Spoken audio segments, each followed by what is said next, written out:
మీకు నేను ఒక చిన్న విషయం చూపిస్తా. ఇదో సియాసత్లో 2021 సియాసత్. ఎందుకు ఈ ఫోటో ఏంది తెలుసా? రేవంత్ రెడ్డి గారు ఈ రోజు మన ప్రియతమ ముఖ్యమంత్రి గారు కాంగ్రెస్ నుంచి ఆయన 2021లో పిసిసి అధ్యక్షుడు అయ్యండి. ఆయన అప్పుడైనా పెద్దమ్మ గుడి పోయి దండం పెట్టుకున్నాడు. ఓకేనా? ఇదే రేవంత్ రెడ్డి గారు 2022లో పెద్దమ్మ గుడిలో బలాత్కారాలు జరిగినాయని గుడి మీద కేసు లేపిండు ఆయన. దానికి విష్ణువర్ధన్ రెడ్డి గారు సేమ్ పార్టీ కాంగ్రెస్ పార్టీ ఈయన ఇష్టం వచ్చినాడు వాగుతుండినా ఏం జరగలే అని చెప్పి కేసు వేసిండు రేవంత్ రెడ్డి మీద. మళ్ళీ ఇదే రేవంత్ రెడ్డి గారు పెద్ద మనిషి ఏదో 2023లో సీఎం అవ్వగానే మళ్ళీ పెద్దమ్మ గుడి పోయిండు. ఇదే పెద్ద మనిషి 2020లో పెద్దమ్మ గుడిని కూల్చోగొట్టిండు. ఇక మీరు ఆలోచించుకోండి ఆ ప్రజలు. నేనేం చేస్తా, మాదేవులతోనే పోరాడతా. బస్తీ వాళ్ళు ఏం చేస్తారు? పోరాడతారు. ఈ పోరాటము ఒక గుడి గురించి కాదయ్యా. ఇక్కడ ఒక చిన్న లాజిక్ ఒకటి వాళ్ళు ప్లే చేస్తున్నారు మేడం. గుడి కోసం పోరాడుతున్నారా 12 ఎకరాల కోసం పోరాడుతున్నారా అనేది ఇక్కడ వాళ్ళు ఎలిగేషన్ చేస్తా ఉన్నారు. ఎవడైనా బస్తీ వాడికి 12 ఎకరాల మీద పోరాటం చేసే కోరిక ఉంటే గుడి పగలగొట్ట ముందు నుంచే పోరాడతాడు కదయ్యా. ఇదే మక్కలయ్యా క్వశ్చన్ నాకు అర్థం కాక. బస్తీ వాడికి 12 ఎకరాలు కావాలంటే 80 ఏళ్ల సంధి గమ్మున ఎందుకు కూర్చుంటాడు? స్వాతంత్రం వచ్చిన రోజు నుంచి పోరాడతాడు కదా. గుడి కూలగొట్టేదాకెందుకు ఉందేమో అన్న ఉద్దేశంతో ఇన్నాళ్ళు ఏం పట్టించుకోలేదు. ఇప్పుడు ఈ ఏదైతే వెంచర్ అయితే స్టార్ట్ చేశారో ఇప్పుడు ఎలిగేషన్ స్టార్ట్ చేస్తున్నారు. అక్కడ దేవుడే లేడు, ఒక రాయి ఉంది. ఇది వాళ్ళు చెప్పే కార్యక్రమం. Very good. మీ దాంట్లో రెండు స్టేట్మెంట్లు ఉన్నాయి. ఒకటి గుడి కూలగొట్టంగానే వీళ్ళు బయటకు వచ్చిండ్రు. గుడి కూలగొట్టడం అంటే నేను బాధ పెట్టడం కదా. అంతవరకు వాడు బస్తీ వాడు గమ్మున ఉన్నాడు కదా. అంటే నువ్వు ఇండ్లు వెంచర్ స్టార్ట్ చేసుకున్నా కూడా వాడు నేను మాట్లాడలే కదా. వెంచర్ స్టార్ట్ అయినప్పుడు గొడవ స్టార్ట్ అయిందా? గుడి కూలగొడితే గొడవ స్టార్ట్ అయిందా? అంటే నువ్వు వెంచర్ చేసుకుంటే కూడా వాడు ఏమనలే నిన్ను. ఎందుకు? వాడికి తెలుసు ఈ దుర్మార్గపు రాజ్యంలో నేనేం మాట్లాడలేను. నువ్వు వెంచర్ చేసుకో, ఏమన్నా చేసుకో, గుడి మాన్యం తిను. నువ్వు పంచలింగాల మాన్యము కబ్జాదారులు తింటే ఎవడన్నా పక్కన మాట్లాడగలిగినరా? పట్టించుకున్నారు నాన్న, మాట్లాడలేకపోయినరు, కొట్లాడలేకపోయినరు. ఆడ మాధవిలత పోయింది, అది పెరిగింది, దాన్ని ఖతం చేసేసిండ్రు. అర్థమైందా? ఇదే విషయం ఆపోజిట్ సైడ్ నుంచి చూస్తే కనుక ఎలా ఉంటుంది అంటే వేరే మతాల సైడ్ నుంచి చూస్తే కనుక ఒకవేళ వాళ్ళకి సంబంధించిన దర్గాలైనా లేకపోతే ఈ చర్చిలైనా వాటిని తొలగించాల్సి వస్తే ప్రభుత్వం ఇలా చేస్తుందా? ఆశ్చర్యకరమైన విషయం ఏంటంటే నాయన, వీళ్ళు ఈరోజు ఎంఐఎం పార్టీ లాంటి వాళ్ళతో చేతులు కలుపుకొని ఎంఐఎం పార్టీ లాంటి వాళ్ళతో చేతులు కలుపుకొని కాంగ్రెస్ కానీ కాంగ్రెస్ ముందు పూర్వం గవర్నమెంట్లు కానీ వాళ్ళ దగ్గర నుంచి వీళ్ళకి మంచిగా మూట ముల్లా పురాణా బస్తీ నుంచి అందుతున్నాయి అంటారేందే స్వామి. అందకపోతే కనుక నీకు పంచలింగాల గుడికి అన్యాయం ఎందుకు జరగాలి చెప్పో మాట. కబ్జాదారులని ఎందుకు నువ్వు సపోర్ట్ చేయాలా? మూసీ దగ్గర బీదోళ్ళ ఇండ్లు ఎందుకు కూలగొట్టాలా? నీ ఫాతిమా కాలేజ్ ఎందుకు కూలగొడతలేరు? నీవు ఫాతిమా కాలేజ్ ఎందుకు కూలగొడతలేవు? ప్రభుత్వ భూమిలో ఉన్న దేవాలయాన్ని కూలగొడతావు, అదే ప్రభుత్వ హైడ్రా మీద ఉన్న ఫాతిమా కాలేజీని కూలగొట్టవా? అంతే. మరి దాని అర్థం ఏంది? ఏదంత అంత అంత బుర్రలేని వాళ్ళమా తెలంగాణ ప్రజలము? ఇప్పటికీ 4 రోజులు మేడం ఇష్యూ స్టార్ట్ అయ్యి వరకు ప్రభుత్వం దిగొచ్చిన ఆ పరిస్థితి కనపట్లే. ఇంకొకటి మేడం, ఇంకొకటి మొన్నటిదాకా మీడియా వాళ్ళు గుడి దాకా పోనిచ్చారు. లేదు మేడం ఇన్ఫర్మేషన్ మరి ప్రపంచం అంతా పంపియవా ఇన్ఫర్మేషన్? నువ్వు మీడియా అంటే మజాకా? మీడియా పవర్ ఏందయ్యా? మీడియా పవర్ ఏంది? కావాలంటే రాజ్యాలు తయారు చేస్తుంది, రాజ్యాలను తీసేస్తుంది మీడియా. నువ్వు అక్కడ పోతే అసలు విషయం ఏంది? ఎన్ని బ్యారికేడ్లు వేసిండ్రు, ఎంతమంది నిలబడినరు? పాపం పోయి వీళ్ళు చేసింది కుంకుమార్చనే కదా. వీళ్ళేమో రాళ్ళు వేసి కొడుతున్నారా, కర్రలతో పోతున్నారా? అసలు రాజ్యాంగ ప్రకారంగా రైట్ టు రిలీజియస్ ఎక్స్ప్రెషన్ ఉంది నీకు. ఈ టెంపుల్ ఎప్పటి సంది ఉంది? అసదుద్దీన్ గొంతు పెగిలించుకొని అంటాడు కదా, worship act worship act worship act అని. కాంగ్రెస్ గొంతు పెగిలించుకొని అనవసరంగా సెంట్రల్ బీజేపీని వీళ్ళు కాన్స్టిట్యూషన్ని తప్పు దిశ పట్టిస్తున్నారు, అంబేద్కర్ గారిని అమర్యాద చేస్తున్నారని వీళ్ళు ఇన్ని అలిగేషన్స్, ఇన్ని నేరారోపణలు చేసినారు కదా బీజేపీ మీద. ఈరోజు నేను ప్రశ్నిస్తున్నాను, ఏం చేసి రాహుల్ గాంధీకి వినిపిస్తలేవా ఈ మాటలు? నేను తెలుగు హిందీ అన్నిట్లో మాట్లాడతా కదా, అన్ని భాషలు అర్థమవుతాయి కదా. ఆయన ఓట్ చోరీలో ఉన్నాడులేండి. ఏది సంవత్సరమైనా కన్నా మళ్ళీ ఈ ఓట్ చోరీ నేను అదే పురాణ బస్తీ ఓట్ చోరీలు నేను చూపించిన కదా, మరి ఆ దినం యాదకి రాలేదా? అంతైనాక వదిలే మళ్ళీ తెలుగులో గలీజ్ తిట్లు కూడా ఉంటాయి. ఎందుకు నాకు వచ్చింది నా నోటికి దొంగల వాడిని 6 నెలలకి ఏదో అవుతాయంట.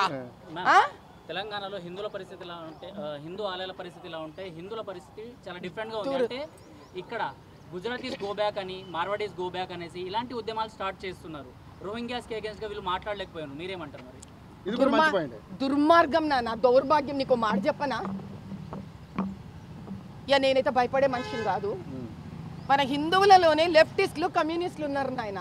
మన కర్మ అది నిజంగా. ఎవడా గుజరాతీ మనోడు కాదా? నీ గుజరాతీ డోక్లా నచ్చుతుందా తిననికి హోటల్కి పోతే? ఇంత ఏం దుర్మార్గం, ఏం అన్యాయం. మన కాదయ్యా, మన తెలుగు వాళ్ళము భారతదేశం మొత్తంలో ఎక్కడా పోయి మనం వ్యాపారాలు చేసుకోవట్లేదా? హిందూకే చేసుకోవచ్చు మేడం, దాడులు చేయకూడదు కదా. మన హిందువుల మీద మన తెలుగు నేను అనేది కాదయ్యా. ఇప్పుడు ఏ పానీపూరి వాడు మన మీద దాడి చేశాడు? ఇంతకన్నా ఎక్కువ పురాణ బస్తీలో నువ్వు పోతే హిందువుల మీద ఎంఐఎం, నేను ముస్లిం అన్నందుకే ఎప్పుడు ఎంఐఎం దుండగులు వచ్చి పండ్లు పెట్టుకునే వాళ్ళ మీద, దోశలు వేసుకునే వాళ్ళ మీద దుండగులు దాడి చేస్తారు. అర్థమైందా? వాళ్ళని తరిమి కొట్టాల కానీ మన హిందూ ఒక బీదోడు ఓ పానీపూరి అమ్ముకుంటే మనకెందుకు, ఓ చిన్న వ్యాపారం చేసుకుంటే మనకెందుకయా?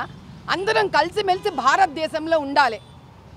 భారతదేశము కలిసి మెలిసి హిందువులు ముందుకెళ్ళాలి. ఇదే ప్రభుత్వంలో ఇంతకు ముందు ముఖ్యలమ్మ టెంపుల్ అటాక్ అయింది, హిందూ దేవాలయాలపైన కూడా అటాక్ అయింది. ఇప్పుడు చూస్తే పెద్దమ్మ టెంపుల్ ఆ పిచ్చోళ్ళని డిక్లేర్ చేస్తారా? మాకు ఓల్డ్ సిటీలో ఒక మంచి స్టైల్ ఉందిలే, ఆడెవడనే ఎంఐఎం గాడు వచ్చి పగలగొడితే ఆడు పిచ్చోడు, ఆడు పుట్టక ముందే వాడు పిచ్చోడు సర్టిఫికేట్ కూడా తయారీ వస్తుంది అనమాట. ఇక్కడ కానీ అదే అంటున్నా సార్, మీరు మాట్లాడుతున్నారు కదా మేడం, మీ మీద కూడా అంటే ముద్ర ఏమైనా వేసారా ఇప్పటివరకు? ఏమన్నా వేసేటోళ్ళు వేస్తున్నట్టు ఏముంది, కమెంట్ల కింద చదవరాదు. ఓ ఎంఐఎం గాడు 100 మందిని పెడతాడు, కాంగ్రెస్ గాడు 100 మందిని పెడతారు, పెట్టి కమెంట్లు వేయిస్తూనే ఉంటారు కదా. దాని కింద ఎవడో ఇంకోటి దారే అన్నాడు. ఇప్పుడు మాధవిలతో ఎకరం భూమి ఇస్తుందా అని ఎందుకు ఆ దొబ్బి తింటున్నాం కదా. ముందు ఆ భూమిలోంచి ఇవ్వమని 200 గజాలు. తెలంగాణ శ్యామ్ అంట పిల్లవాడు ఎవడో పాపం. నాయన తెలంగాణ శ్యామ్ హిందువురా నువ్వు, మనందరం కలిసి పోరాడాలా. నువ్వు ఇంకో దిశకు పోయినావనుకో ఒంటరోడు అయిపోతావు నువ్వు. సింపుల్. గద్వాల్ విజయలక్ష్మి గారికి మేయర్ గారికి 2023లో ఈ గుడి పక్కనే 350 రూపాయల గజంకి ఆమె భూమి కొనుక్కొని రిజిస్ట్రేషన్ చేసుకుందబ్బా. ఇది నిజం. అది లొల్ల ఆడొచ్చింది. ఇది మీ ముందు పేపర్లతో సహా చాలా త్వరగా రాబోతోంది. మీరే బయట పెడతారా? సాటి హిందువు బయట పెడతాడు. అంటే మ్యామ్ వాళ్ళకి 350 రూపాయలు గజం, మరి హిందూ ఆలయం అక్కడ కట్టుకోవాలంటే 2 లక్షలు ఇచ్చి తీసుకోవాలి అన్నారు గజానికి. అవునా సిద్ధు, నీకు చెప్తా చూడు దీని కథ. ఇప్పుడు ఒక్క గద్వాల్ విజయలక్ష్మి గారు ఒక్కరే రిజిస్ట్రేషన్ చేసుకుంటే మన మిగతా పెద్దోళ్ళు ఊరుకుంటారా? అంటే ఈ లెక్క ప్రకారం ఎంతమంది పెద్దోళ్ళు ఈ గుడి చుట్టుపక్కల భూములు చేసుకున్నారు, రిజిస్ట్రేషన్ చేసుకున్నారు. ఇదిరా నాయన వెంచరు. గవర్నమెంట్ ల్యాండ్ని గవర్నమెంట్ పెద్దోళ్ళు 2 లక్షలు 2.5 లక్షలు గజానికి పోవలసిన భూమిని కనీసం ఆక్షన్ చేసి అంతకి ఆ భూమిని అమ్మి ఆ డబ్బు ప్రజలకు వాడకుండా అత్త సొమ్ము అల్లుడు దానం చేసినట్టు వీళ్ళందరూ 350 రూపాయల గజము హ్యాపీగా పంచుకున్నారు నాయన. ఇప్పుడు ఈ ఆ పెద్దమ్మ తల్లి అడ్డం వచ్చే ఏందిరా కథ అంటే, నాయన మీరు ప్యాన్ చేయగలిగితే నా చుట్టూ ఎంతమంది పోలీసులు ఉన్నారో ప్యాన్ చేయండి ఒక్కసారి. వీళ్ళతో నేను ఏమన్నా రెజ్లింగ్ కాంపిటీషన్ చేసి పోనా? ఏం చేయనురా నేను, ఏం చేయను. ఆ రోజు పోయి వర్షంలో రోడ్డు మీద కూర్చున్నా, 20 మంది ఆడపిల్లల కానిస్టేబుల్స్ని పెట్టిండ్రు. అది కూడా సినిమా లెవెల్లో పోరాడినారు ఆ రోజు కూడా. ఏడైతుంది ఫైనల్ గా ఏమంటారు మ్యామ్? ఈ ఉద్యమం ఒక స్వతంత్ర పోరాటం లాగా మొదలయ్యింది. ఇది చిన్న ఉద్యమం కాదు.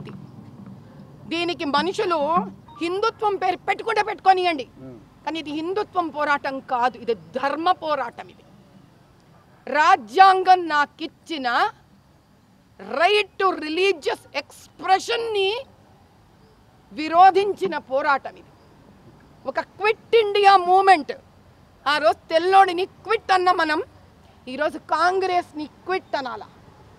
హిందూ సనాతన ధర్మానికి అడ్డం వచ్చే ప్రతి రాజకీయ నాయకుడిని క్విట్ అనాల మనం. ఉండే వెధవ థ్రెట్. ఈ రోజు బతుకుంటా రేపు సస్తా నేను. ఏం తేడా పడుతుంది? ఎవరెవ్వరికి కాపలా ఉన్నా కానీ జావలేదా? రాహుల్ గాంధీ రాజీవ్ గాంధీ గారికి అంత సెక్యూరిటీ మధ్యలో జావలేదా? ఆయన ఇందిరమ్మ అంత సెక్యూరిటీ మధ్యలో జావలేదా? వెధవ పనులు చేసినోడికి సావిడ వస్తే ఏ టైంలోనా చేస్తారు. చావుకి భయపడే ఆగే వ్యక్తిని నేను మాత్రం కాదు. అంటే ఇది ఉప ఎన్నిక కోసం ఇవన్నీ చేస్తారు అనుకుంటున్నా. ఒక వర్గం ఓట్లు కొల్లగొట్టడానికి అంటే కొంతమంది ఇలాంటి కామెంట్లు కూడా చేస్తున్నారు మేడం. ఇంత ఆలోచించే మాట అయితే నేను యాకత్పురాలో ఎందుకు కూర్చుంటాను ఆయన? ఇంత ఆలోచించే మనిషి అయితే సికింద్రాబాద్లో గుడికి ఎందుకు కూర్చుంటారా నాయన? ఆలోచించి చేసేది రాజకీయం కానీ ఆలోచించకుండా పరిగెత్తేది ధర్మం తండ్రి. అర్థమైందా? అర్థమైందా? పోనీ ఏ టికెట్ కోసం అనుకుంటున్నావో నువ్వు, ఆ టికెట్ బంజారాహిల్స్ టికెట్ కాదు కదా, మరి ఇది బంజారాహిల్స్ టికెట్ కాదు కదా. నాకు అర్థమైన ఏం అడుగుతున్నావా నన్ను? అప్పుడు జూబ్లీస్లో గుడి ఉంటే పోవాలి నేను. బంజారాహిల్స్ గుడికి ఏం సంబంధం? ఏం సంబంధం అయ్యా? ఇట్లా రాజకీయం చేసినారు కాబట్టి నేళ్ల నుంచి నా ధర్మ పోరాటం కూడా ఎవరికి అర్థం కాకపోవచ్చు, కానీ సామాన్య ప్రజలకు అర్థమవుతుంది. సామాన్య ప్రజలకైతే అర్థమవుతుంది. ఈ ధర్మ పోరాటము ఇట్స్ జస్ట్ అ బిగిన్. ఇది ఆరంభం మాత్రమే. అమ్మవారిని ముట్టుకొని వాళ్ళు మా సెంటిమెంట్స్ని ముట్టుకున్నారు. ప్రతిష్ట జరిగేదాకా కూడా పోరాటం చేస్తూనే ఉంటారు. ప్రతిష్ట కాదు, ఈ తెలంగాణ భూమి మీద సనాతన హిందూ ధర్మానికి, దేవాలయాలకి, హిందువులకి, ఆ దేవుణ్ణి నమ్ముకున్న ప్రతి బలహీనుడికి న్యాయం జరిగే వరకు ఇది పోరాటం జరుగుతూనే ఉంటుంది. అవసరమైతే సర్కార్నైనా మార్చేసుకుంటాను తప్ప తల వంచం మేము.